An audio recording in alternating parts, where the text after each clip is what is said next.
Hey guys, good evening, नमस्कार, सुसंध्या। कैसे हैं आप सब लोग। तो MTP2 जो है वो रिलीज भी हो चुका है, उसके आंसर्स भी आ चुके हैं और आप लोगों ने पेपर सॉल्यूशन सब कुछ देख भी लिया होगा। आइए फटाफट से हम लोग मिल करके इसको सॉल्व कर लेते हैं कि कहाँ कुछ डाउट या कंफ्यूजन हो सकते हैं। तो फटाफट से बच्चे लोगों स्टार्ट करते हैं। और MTP2 के लिए हमारे पास में सबसे पहले तो है भाई MTP2 का ये पेपर। तो क्वेश्चन फर्स्ट आप लोग जो देख रहे हैं, बढ़िया क्वेश्चन लगा मुझे, शानदार वाला क्वेश्चन है। Mister Nikhil has decided to get interior work for his new office. For this purpose he entered into a contract with the Sheri fine interior and it was agreed that जो interior है will complete the interior work latest by 31 January 23। 31 January 23 को Mr. Nikhil observed that only 20 to 30% work has been completed. He decided to cancel the contract and on cancellation, शारी है interior वाला जो है वो filed a suit against Nikhil for recovery of his cost which has incurred on the interior work. Mr. Nikhil argued that Sherry Fine Interior did not complete the work within the time as per contract. Further, the work done till 31st 23 interior जो भी ये शेरी fine interior है was not use for him. जो आपने अब तक काम किया उसका वो यूज ही नहीं है। As he has to appoint a new interior designer, नए को अपॉइंट करना पड़ेगा तो पुराने का मतलब ही नहीं रहा। एक्सप्लेन करके बताना है आपने को कि क्या Nikhil is liable to pay cost of work done by Sheri fine interior under the provisions of Indian contract act. तो इंडियन कॉन्ट्रैक्ट का ये क्वेश्चन है। अब होता ही है कि इस क्वेश्चन में आईसीआई ने जो अपना आंसर बनाया है वो आंसर पहले आप लोगों को मैं दिखा देता हूं कि भाई आईसीआई जो है वो इसका जो आंसर है वो किस तरीके का दे रही है, ये देखें। तो आईसीआई ने इसको सॉल्व किया है वॉइडेबल कॉन्ट्रैक्ट के बेस पर, बराबर। उन्होंने यहाँ पे सबसे पहले वॉइडेबल कॉन्ट्रैक्ट का जो हमारा डेफिनेशन होता है सेक्शन 2I के अंदर वो इन्होंने समझा दिया। वो डेफिनेशन देने के बाद में further when a party to a contract promises to perform work in an specified time could not perform contract is voidable.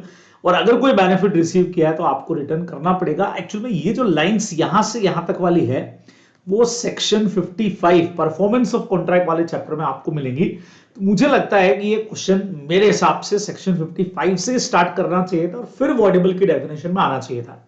मतलब पहले ये प्रोविजन सेक्शन 55 के हिसाब से हो जाता, फिर यहां पे चूंकि वर्ड आता वॉइडेबल तो हम वॉइडेबल का डेफिनेशन यहां पे समझा देते। अदरवाइज सेक्शन 55 मेरे अकॉर्डिंग जो है वो ज्यादा इसमें प्रॉपर आंसर है। अब जहां तक बात आती है कि भी चलो कॉन्ट्रैक्ट तो वॉइडेबल है, उसकी मर्जी कैंसिल कर सकता है। अब वॉइडेबल कॉन्ट्रैक्ट में हमारा एक सेक्शन 64 65 हमने पढ़ा हुआ है। वॉइडेबल और वॉइड कॉन्ट्रैक्ट जब कैंसिल होते हैं तो जो भी बेनिफिट है वो आपको रिटर्न करना पड़ता है। तो वो रेफरेंस भी मेरे हिसाब से यहां इनको देना चाहिए। अब चूंकि बेनिफिट रिटर्न करना चाहिए लेकिन यहां पे बेनिफिट तो कुछ लिए ही नहीं है ना। देखो इन्होंने बोला Sherry fine as the cost did not provide any benefit to him, he has to appoint a new interior designer. तो जब हमको बेनिफिट ही नहीं हुआ तो वापस रिटर्न करने का तो कोई सवाल ही नहीं है कि आपने 25-30% काम कर दिया उसका पैसा मिलेगा, सवाल ही नहीं। सर यहाँ पे हम लोग क्वांटम मेरिट लगा दें, ये लगा दें, कुछ काम तो किए, जितना काम उतना पैसा। देखिए जितना काम उतना पैसा का कंसेप्ट यहाँ लगना नहीं है क्योंकि उस काम का कोई यूज ही नहीं है ये। और उससे अच्छा पैसा भी हम तब देते हैं जब हमने कुछ बेनिफिट लिया हो, बराबर। जब कुछ बेनिफिट ही नहीं है तो पैसा देने का यहाँ पे कोई कंसेप्ट ही नहीं है। तो ये आंसर में मेरे हिसाब से 55 भी इन्वॉल्व होना चाहिए था। कैंसिलेशन ऑफ वॉइडेबल कॉन्ट्रैक्ट पे जो बेनिफिट्स रिटर्न करते हैं वो पॉइंट भी इसमें लगने चाहिए थे, जो आईसीए ने लिए नहीं है। बट कहीं ना कहीं ये दिया है मैटर, तो ये सेक्शंस मेरे अकॉर्डिंग यहाँ पे लगने चाहिए। चलिए सेकंड क्वेश्चन, बहुत सीधा सीधा क्वेश्चन है बच्चों। स्मॉल कंपनी में आपको लगातार कह रहा हूं इंपॉर्टेंट है, जिन लोग को नहीं ध्यान है वो ध्यान रखें। लिमिट्स जो है पेड अप कैपिटल की हमारी कितनी हो चुकी है, 4 करोड़ की, और टर्नओवर की 40 करोड़ हमारी रिक्वायरमेंट है। अब यहाँ पे ABC private limited registered company है, paid up capital only 35 lakh की, टर्नओवर 2.5 करोड़, जो 4 और 40 करोड़ की लिमिट के अंदर है। अब क्या ये स्टेटस ले सकती है कि स्मॉल कंपनी का? बिल्कुल सही है, ले सकती है। और आपको स्मॉल कंपनी का डेफिनेशन लिखना है तो बहुत इजी क्वेश्चन है, आराम से आप दे सकते हैं। देन सोगा का डायरेक्ट क्वेश्चन आ गया अनअसर्टेन गुड्स का। उसको पहले आपको असर्टेन और अप्रोप्रिएट करना पड़ेगा। अप्रोप्रिएट का मतलब सिलेक्शन ऑफ द गुड्स होता है। उसके जो भी आपको पॉइंट्स दे रखे हैं सेक्शन 23 के अंदर, ये अपने को पॉइंट देके रखे होते हैं तो वो अपने को लिखने चाहिए।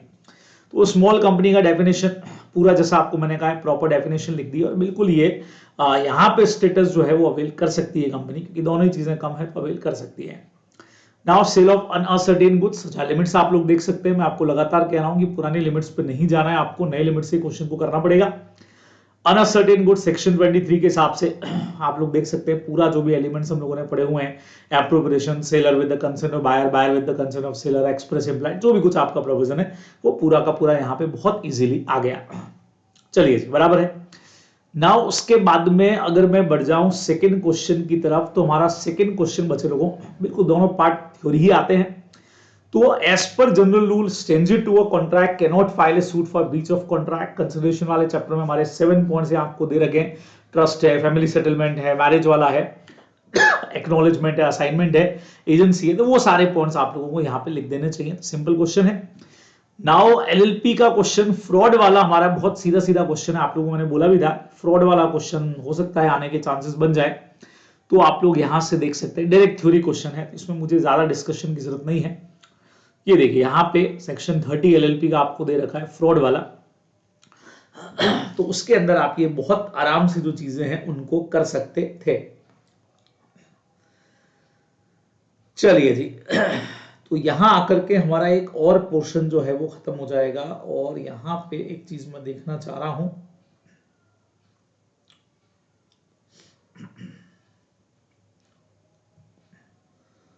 देख लेते हैं वो पॉइंट एलएलपी में ही। हाँ जी, चलिए, तो ये एक पॉइंट हमारा और यहाँ पे हो गया। तो डायरेक्ट थ्योरी का क्वेश्चन है, आप लोग पढ़ करके जा सकते हैं इस क्वेश्चन को। देन उसके बाद में नेक्स्ट क्वेश्चन की तरफ अगर हम बढ़ जाएं तो हमारे पास में आता है बच्चे लोगों को क्वेश्चन नंबर 3। पहला क्वेश्चन बहुत डायरेक्ट क्वेश्चन है, what do you mean by partnership for a fix period. तो बहुत इजीली आप लोग समझा सकते हैं कि for a fix period open होती है, after completion of fix period dissolve हो जाएगी। ऑल पार्टनर्स अगर एग्री करते हैं तो उसके बाद भी कंटिन्यू रह सकती है, but converted into partnership at will, वो पूरा प्रोविजन आपको आता है। Can minor become a partner, no, but he can admitted for the benefit, section 30 आप लोगों ने पढ़ा है। और राइट्स ऑफ माइनर पूछे, सारे नहीं पूछे, माइनर जब तक है कि बुक्स देखने का राइट है, प्रॉफिट लेने का राइट है, कनेक्शन सेवर करता है तो उसको कुछ राइट्स और मिलेंगे। मैंने रिवीजन वीडियो के अंदर भी टॉपिक कवर किया हुआ है, बहुत इजीली आप लोग वहां से कर सकते हैं। चलिए, इसका सेकंड पार्ट भी बहुत अच्छा क्वेश्चन है बच्चे लोगों। Ayush who is a minor purchase 10 fancy coat for the wedding ceremony of his sister on credit from Surjewala and sons. Cost of all coat 80,000 है। Not even a single coat was necessity, समझिएगा एक भी coat necessity नहीं है। आयुष के पास में 1 लाख रुपए का एसेट भी है, पे 80,000 ही करना है, 1 लाख का एसेट है। सुरजेवाला जो है वो सूट फाइल करते हैं उसके अगेंस्ट में for 80,000 out of his estate. Estate से वो रिकवर करना चाह रहे हैं। आपसे हमने पूछा कि क्या यहाँ पे आयुष लायबल होगा क्या बच्चों लोगों, सेक्शन 11 सीधा सीधा कहता है नो, बिकॉज माइनर के साथ एग्रीमेंट वॉइड है। अब हमने कहा कि सर लेकिन 80,000 का 1 लाख का उसका एसेट पड़ा है तो वहां से रिकवर कर लो। बच्चों क्लियर बोल दिया है कि ये कोर्ट उसके लाइफ का नेसेसिटी नहीं है, और लाइफ का नेसेसिटी जब नहीं है तो बट ऑब्वियस से आप ये अमाउंट रिकवर नहीं कर सकते हो। ये सिर्फ लाइफ का नेसेसिटी सेक्शन नंबर 68 भी आप लोग पढ़ते हो तब अप्लाई होता है, कॉसी वाला अदरवाइज नहीं। तो सर इसको तो मजा आ गया, कोर्ट भी रख लिए और पैसा भी नहीं देना पड़ेगा। आप लोग सब जानते हो कोर्ट चूंकि लाइफ की नेसेसिटी नहीं है, इसको रिटर्न करने पड़ेंगे। लेकिन क्वेश्चन में आपने से क्वारी नहीं किया है तो आई थिंक आईसीए ने इसके आंसर में भी ऐसा कुछ नहीं लिखा होगा कि भी कोर्ट वोट रिटर्न करने पड़ेंगे, क्योंकि पूछा नहीं है बराबर। अदरवाइज अपने को पता ही है कि कोर्ट रिटर्न हो जाएंगे। तो ये देखिए पार्टनरशिप फिक्स पीरियड वाला छोटा सा हमारा पॉइंट था। माइनर एज ए पार्टनर के राइट्स हमने बता दिए, आपको कह दिया था मैंने बराबर। मेजोरिटी अटेंड करने में उसके जो राइट्स हैं वो भी। सेक्शन 11 हमने यहाँ पे वॉइड एब इश्यू समझा दिया, लाइफ का नेसेसिटी यहाँ 68 का रेफरेंस देना चाहिए जो लोग सेक्शन याद रख रहे हैं। नाउ सुरजेवाला यहाँ पे ये क्वेश्चन की डिटेल आ गई। On the basis of fact court were not necessary item, hence his estate can not be attach या responsible for payment of price of court. Surjewala and sons can not claim 80,000, नहीं कर सकते। तो court return अपने से पूछा नहीं है तब तक अपने को लिखना भी नहीं चाहिए, ये आप लोग ध्यान में रखने वाले हैं। चलिए जी बराबर, तो मेरे ख्याल से बहुत इजीली ये क्वेश्चन भी आप लोग कर सकते हैं। नेक्स्ट पे आ जाऊं बच्चे लोगों, तो डायरेक्ट क्वेश्चन है describe in brief the rights of unpaired seller वाले चैप्टर में बायर के राइट अगेंस्ट द सेलर आपको दे रखे हैं। तो मैंने आपको कहा था बायर बहुत सारी चीजों के लिए केस करता है, स्पेसिफिक परफॉर्मेंस के लिए केस करता है। कई बार अगर लगता है कि पैसे भी दे दिए और टाइटल चला गया तो प्राइस की रिकवरी के लिए केस भी करता है। उसके अलावा वो अगर है तो इंटरेस्ट के लिए केस भी करेगा।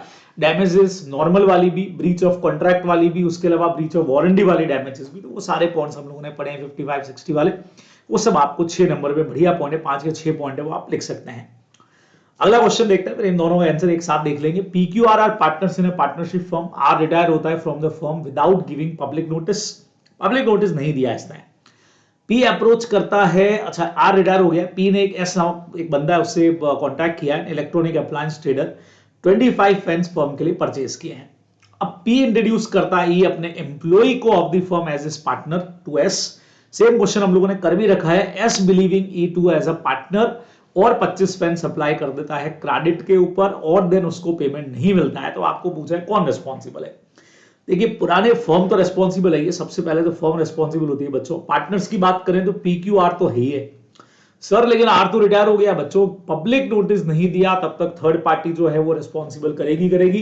प्लस एक और बंदा जो अपना यहाँ पे आ गया, ये जो एस जो हमारा एम्प्लॉय था वो भी रेस्पॉन्सिबल हो जाएगा। पार्टनर बाय एस्टोपल वाला जो पॉइंट है वो हम यहाँ पर देने वाले हैं, और उसी बेस पर हमारा जो आंसर है वो जाने वाला है, ये आप लोग ध्यान में रखेंगे, बराबर। चलिए, तो आपको मैं दोनों ही पार्ट का आंसर जो है वो यहाँ पे शो कर देता हूं।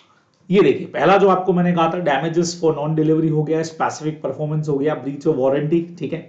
देन अपना सेक्शन 60 के अंदर वो एंटिसिपेटरी ब्रीच अपन जो पढ़ते हैं बिफोर ड्यू डेट वाला, और इंटरेस्ट का केस तो हम करते हैं। यहाँ हमारा सेक्शन 32 आ गया, रिटायरिंग वाला पार्टनर, जब तक आप नोटिस नहीं देंगे रिस्पॉन्सिबिलिटी बनेगी। सेक्शन 28 में partner by estoppel holding out वाला हमारा पॉइंट आ गया, बराबर। और फाइनली हमने आंसर में फर्म के अलावा देखिए सबको पी क्यू आर पुराना नया, और ये जो बंदा बेचारा यहाँ पे ई जो था, जो एज एम्प्लॉय आया था, उसको भी हम रिस्पॉन्सिबल करने वाले हैं, आप लोग ध्यान रखेंगे। एस वो थर्ड पर्सन है जिसके साथ डील हो रहा है, तो एम्प्लॉय भी यहाँ पे रिस्पॉन्सिबल होने वाला है, ये आप लोग ध्यान में रखेंगे, ठीक है। तो बढ़िया क्वेश्चन है, कोई खास बात नहीं इसमें, इजी क्वेश्चन था। चलिए तो यहाँ पे हम लोग रिस्पॉन्सिबल, अच्छा एस मैंने गलत लिख दिया, रुकिए, एस तो थर्ड पर्सन है भाई, नहीं, अप्रोच एस से किया है और एम्प्लॉय किसको बताया, ई को अपना पार्टनर बताया है, तो E will be responsible. P Q R N E जो है वो रिस्पॉन्सिबल होने वाला है, ये अपने को थोड़ा सा ध्यान में रखना है, बराबर। चलिए आगे बढ़ते हैं। फिफ्थ का ए पार्ट है, summer was in search of second hand car, for this purpose उसने अप्रोच किया कार वाला 007, क्या बात, जेम्स बॉन्ड का नंबर है। A dealer है pre-owned कार का, the sale manager of car वाला showed him 3 car which were standing in the parking lane just outside the office. Samar finalise कर देता है रेड वैगन आर कार को, after completing the documenting formalities भी हो गई, receiving the price of the car, sales manager उसको handed over कर देता है key of car. But when Samar was coming to parking area for picking up the car, electronic pole वहीं पे गिरता है, कार डैमेज होती है। समर क्लेम करता है repair expenses of the car should be borne by car वाला, वो कहता है भैया सेलर हो तुमको रेस्पॉन्सिबल होना पड़ेगा, ठीक है। Referring to the provision of SOGA, हमको बताना है who will be liable to get the repair. अब बच्चे लोगों को यहाँ पे आईसीए का जो हमारा आंसर है वो बहुत जबरदस्त है, उसको देखते हैं अपन की किस तरीके से उन्होंने किया है। अब आईसीए ने इसके आंसर में जो है वो डाला है डिलीवरी वाला पॉइंट। बच्चों क्वेश्चन पढ़ते हैं आपके दिमाग में जो कंसेप्ट आया होगा वो मुझे लगता है कि risk prima facie follows with ownership वाला आपके दिमाग में आया ही होगा कि सर सेक्शन नंबर 26 लगा देना चाहिए इसके ऊपर, तो क्योंकि ओनरशिप ट्रांसफर हो गई है, सारी फॉर्मेलिटीज पूरी हो गई हैं, ओनरशिप ट्रांसफर होते ही रेस्पॉन्सिबिलिटी जो है वो बायर पे जाती है। मुझे भी यही लगता है कि इसका आंसर सेक्शन, फाइनल आंसर तो ठीक है, buyer will bear the loss. अब चूंकि यहाँ पे कीज भी पकड़ा दी है, हैंडेड ओवर द की, उससे पहले डॉक्यूमेंटेशन वाला सारा काम यहां पे हो चुका है, सब कुछ यहां पे हो चुका है, तो आई थिंक इसके अंदर मैटर जो है वो डिलीवरी वाला तो चलो लिखना ही चाहिए बराबर से, लेकिन साथ में रिस्क, क्योंकि डिलीवरी का मतलब खाली ओनरशिप का ट्रांसफर नहीं होता है, खाली पोजीशन ट्रांसफर होता है ना। तो यहां जो बातें लिखी है कि डॉक्यूमेंट कंप्लीट हो गए हैं, प्राइस भी पे हो गई है, देन कार डिलीवर हुई है, मतलब कार का कीज आपने पकड़ा है, तो रिस्क फॉलोज ओनरशिप वाला पॉइंट यहां पे श्योरली आना चाहिए था। आईसीए ने नहीं दिया है भाई, थोड़ा पंगा है। ये देखिए इन्होंने पूरा आंसर डिलीवरी पे बना दिया कि भाई एक्चुअल कंस्ट्रक्टिव सिंबॉलिक होता है, फिर इन्होंने सिंबॉलिक डिलीवरी का मीनिंग समझा दिया है कि कार वार होती है, फिर इन्होंने क्वेश्चन देकर के समझाया it is clear that handing over the key of car is the symbolic delivery and the summer being owner of the car. तो भाई ओनर कैसे बना ये तो समझाओ आपकी भी, ओनरशिप का ट्रांसफर हो गया, now owner will be responsible because risk passes with ownership या risk follows ownership वाला जो पॉइंट है वो मेरे अकॉर्डिंग आना चाहिए ना। सिंबॉलिक डिलीवरी हम दे देंगे, कीज पकड़ाया है, डॉक्यूमेंटेशन ट्रांसफर हुए तो सब कुछ ठीक है बराबर से। अच्छा कई लोग प्रैक्टिकली ये भी सोच सकते हैं मेरे हिसाब से कि सर सिंबॉलिक भी क्यों है, जब कार वहीं की वहीं पड़ी है तो एक तरह से तो फिजिकल डिलीवरी हो गया कार का, कार कहीं और किसी तीसरी जगह तो पड़ी नहीं है, है ना, कि भाई हम वहां जाके आप कार ले लेना, बट ऑब्वियस है वहीं के वहीं फिजिकल कार दिया है तो सिंबॉलिक में क्यों जाना चाहिए। पर ठीक है, की पे फोकस किया तो दे सकते हैं, अकॉर्डिंग मेरे हिसाब से फाइनल आंसर तो वही है कि ओनर जो इसका समर बन चुका है तो he has to bear the losses, but 26 मुझे इसमें ज्यादा ठीक लगता है। Risk prima facie follows with ownership, ज्यादा बेटर पॉइंट मुझे इसमें लग रहा है। पर अब आंसर जो है वो आईसीआई सिंबॉलिक डिलीवरी के बेस पे दे रहा है, तो आ जाए तो आप लोग सिंबॉलिक डिलीवरी वहां पे लिखने वाले हैं बच्चे लोगों को, और कोई ऑप्शन हमारे पास में नहीं है। चलिए जी, देन उसके बाद में कॉर्पोरेट विल, सीधा सीधा सा आपको समझाना है, सेपरेट लीगल एंटिटी होता है और कब कॉर्पोरेट विल लिफ्ट होता है बच्चों लोगों को सीधे पॉइंट्स आप लोगों को लिख देने चाहिए इसके अंदर। देखो ज्यादा डिटेल की जरूरत नहीं है, केसेस की डिटेल नहीं लिखनी है, ऐसे क्वेश्चन जब भी आ जाए ना तो डायरेक्टली देखो कॉर्पोरेट विल समझा दिया, separate legal entity lifting, direct पहला पॉइंट वो अपना एनिमी कैरेक्टर वाला हो गया। फिर डेंशा मैनेजी में अपने जो प्रोटेक्शन ऑफ रेवेन्यू पढ़ा था, लीगल ऑब्लिगेशन से बचने के लिए हमारा एक पॉइंट वहां पे दे रखा था वर्कमैन कॉम्पनसेशन वाला, ठीक है। फिर एक सेटअप एजेंसी रिलेशन वाला पॉइंट था, और डेंशा मैनेजी अपना एक केस था ना, वो कौन सा था, हॉर्न वाला जो केस था बराबर, फ्रॉड्स से प्रिवेंट के लिए, वो अपने को यहाँ पे लिख देना चाहिए।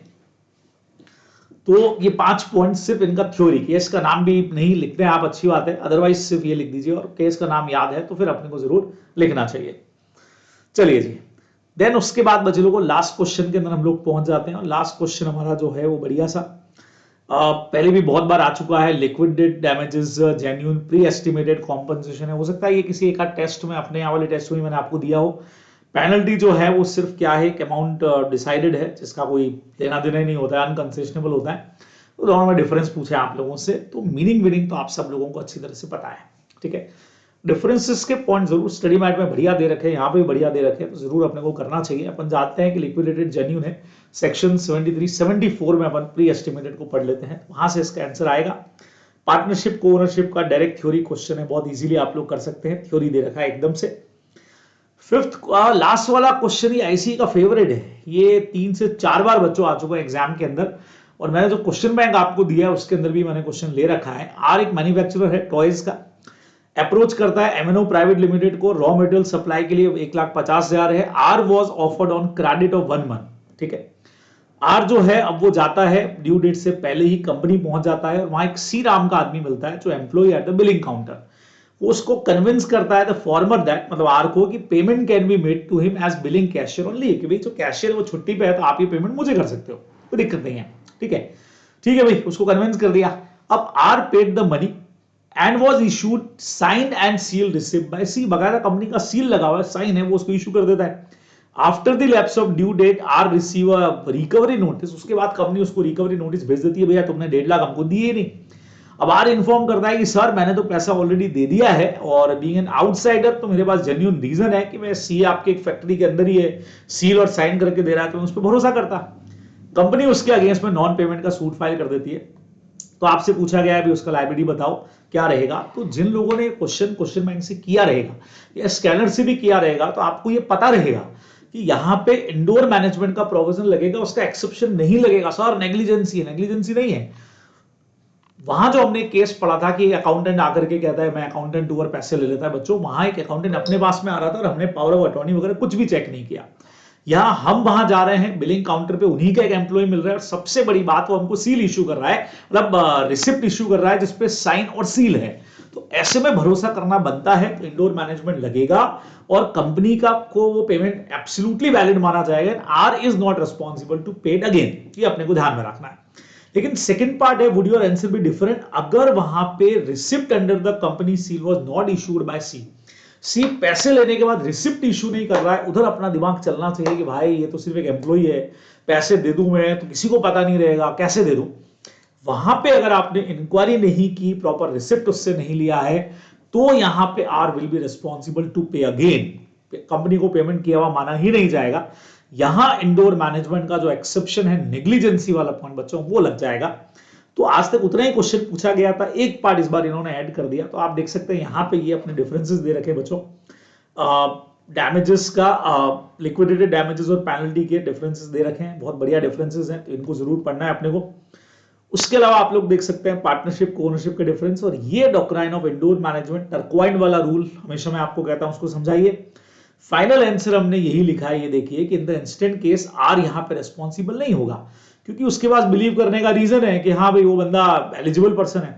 लेकिन जहां पे रिसिप्ट इशू नहीं हो रही है वहां एक्सेप्शन लग जाएगा हमारा नेग्लिजेंसी वाला, कि जब आपका सस्पिशन है, रेगुलेरिटी थी, तो आपको चेक करना चाहिए था, नेसेसरी इंक्वायरी करनी चाहिए थी, ऑर्डिनरी कोर्स ऑफ बिजनेस का पार्ट नहीं है। और ऐसे केस में ये जो बंदा है वो वापस पे करने के लिए रिस्पॉन्सिबल होगा।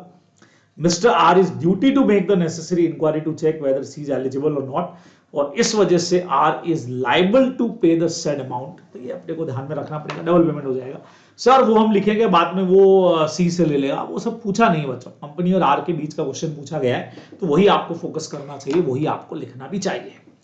तो ये आपका पूरा का पूरा एमटीपी है। तो मेरे हिसाब से फटाफट से हम लोगों ने इसको एकदम फास्ट तरीके से कर लिया है।